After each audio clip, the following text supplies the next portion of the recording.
Technology, the good and the bad. We're here at Hidalgo Elementary School in Fresno, where kids are pretty computer savvy. And don't be surprised to find yourself in the middle of a high-tech generation gap. See what category you're in. A digital native is a phrase sometimes used to describe people who have grown up with digital technology. They've spent their entire lives surrounded by computers, video games, cell phones, and music players. A digital immigrant is someone not born into the digital world, but has learned to adapt somewhat to the new technology. Then there's the digital dinosaur. This person hasn't adapted to technology at all and avoids it.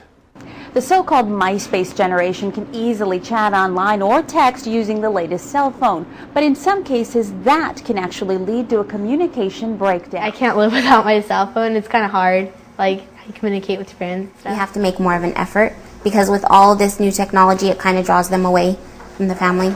Fernandez remembers the time her son received a Sunday morning message. I'm like, who's texting you right now? And he's like, oh, that's my friend. I was like, he's up so early, and he goes, oh, he's at church. And I was like, he's at church texting you, you know? I was like, okay, I guess. Fernandez sets time limits on the gadgets her kids use. Fresno County School Superintendent Larry Powell says other parents should do the same. And right now we know that our kids tend to spend about 4 minutes a day actually in conversation with their parents, other than just hi, bye, good, I'll see you later, or those kinds of things. Powell says technology has its uses, but a simple device like an automatic garage door opener can impact entire communities.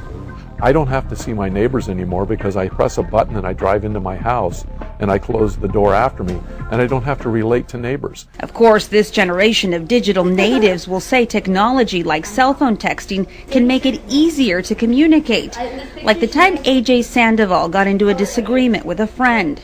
I couldn't say something to her in person that I could in a text. I don't know why, but I just get really emotional, and through text I don't. AJ's mother monitors her texting and has even adapted to the technology. I text her. I get more of a response. I finally got smart and got a keyboard phone, so I'm a little faster now. Sandoval remembers a time when she couldn't get AJ's attention.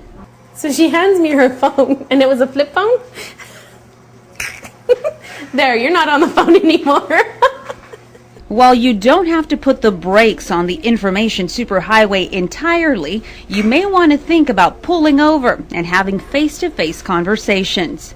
Something special happens over food, and that's why families that spend time eating together, actually the families end up doing so much better as well, because it's then when you debrief, what's bugging you, what do you like, what's going on in life. There's no denying Sydney and kids in her generation love their laptops, iPods, and cell phones, but they know parents can easily make all things digital disappear.